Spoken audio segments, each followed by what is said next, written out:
জিয়ার রাজনীতি চলবে। আর জিয়া যে ইসলামী রাজনীতিকে এই দেশে এনেছিলেন ৭৫-এর পরে, সেই ইসলামী রাজনীতি চলবে। আমি জিয়ার রাজনীতি বলছি। কার রাজনীতি?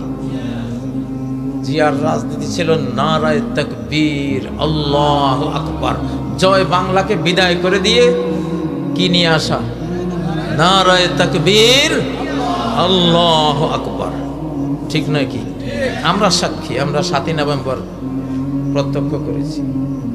জিয়াই ৭৫-এর পরে ৭১ থেকে ৭৫ আল্লাহু আকবার ধ্বনি বন্ধ ছিল, জয় বাংলা ছিল। জিয়াউর রহমান একজন মুসলিম ছিলেন।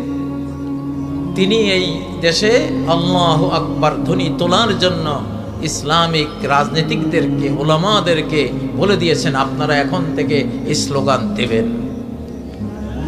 ৭ই নভেম্বর ট্যাঙ্কের উপরে, ঢাকায় ট্যাঙ্কের উপরে জনগণ, সৈনিকরা মিলে নারায়ে তাকবীর, আল্লাহু আকবার দিয়ে ঢাকার আকাশ বাতাস সেদিন প্রকম্পিত করেছিল। মুরব্বীরা যারা আছেন তারা সাক্ষী। তাহলে এই দেশে জিয়ার রাজনীতি চলবে। কোন রাজনীতি? তিনি যে ইসলামী রাজনীতিকে প্রমোট করেছিলেন, বৈধতা দিয়েছিলেন, অনুমোদন দিয়েছিলেন। জিয়ার রাজনীতি হলো এই দেশের উন্নয়নের রাজনীতি, এদেশের মানুষের পেট ভরাবার রাজনীতি এবং এই দেশের স্বাধীনতার রাজনীতি। উই রিভোল্ট বলে তিনি হানাদারদের বিরুদ্ধে বিদ্রোহ করেছিলেন। ঠিক নাকি? আমরা জিয়াকে সেই জন্য শুকরিয়া জানাই। আল্লাহ শুকরিয়ার পর তার দলের উচিত জিয়ার রাজনীতি করা। ঠিক নাকি? আর যেটা চলবে এই দেশে ইসলামী রাজনীতি, জিয়ার দলের উচিত এই ৩টা পিলার রক্ষা করা। বাংলাভাষী, বাংলা ভাষা প্রেমিক, বাংলাদেশ প্রেমিক। অন্য দেশ না ভাই, পার্শ্ববর্তী দেশে তো না, প্রশ্নই আসে না। আমি পার্শ্ববর্তী দেশের বিরুদ্ধে আমি দুশ্মনী করি আল্লাহর কারণে, কারণ তারা আল্লাহর সবচেয়ে বড় শত্রু এই যুগে। তাদের মতো এত মূর্তি আল্লাহর ইবাদতের জায়গায় কোনো জাতি তৈরি করেনি। আমরা আল্লাহর কারণে, আমি ব্যক্তিগতভাবে আল্লাহর কারণে ওদের সাথে দুশ্মনী পোষণ করি, কারণ তারা আমার আল্লাহর দুশ্মন, তারা আমার বন্ধুর দুশ্মন। এই জন্য আমি অটোমেটিকলি তাদের দুশ্মন, চিরকাল এই অবস্থায় থাকবো। হ্যাঁ, যদি তারা বলে না ঠিক আছে, আমরাও আল্লাহকে আল্লাহর হক দিতে রাজি, আমরাও আল্লাহকে সাজদা দিতে রাজি, সেদিন থেকে আমারও তাদের সাথে দুশ্মনী খতম হয়ে যাবে ইনশাআল্লাহ।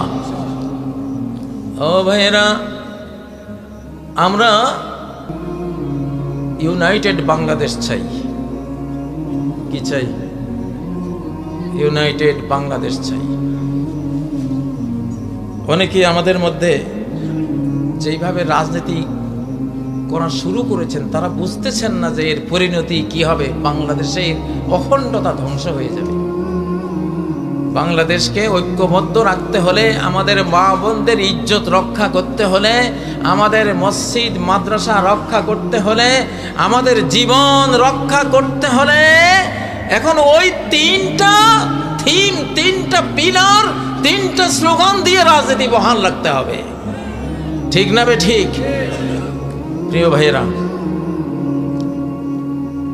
আমি আপনাদের কাছে আজকের এই মাহফিলে আবার বলছি, আবার রাষ্ট্রশক্তি দিয়ে আমাদেরকে জুলুম করার পায়তারা করা হচ্ছে। ওই রেজিম যেমন মামলা দিয়েছিল, নতুন করে কিন্তু আবার সেই ষড়যন্ত্র হচ্ছে, সুযোগ পাচ্ছে না এখন।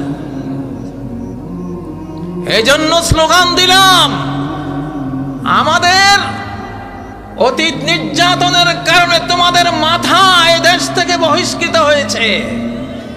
আবার যদি রাষ্ট্রশক্তি দিয়ে জুলুম শুরু করো, এবার তোমাদের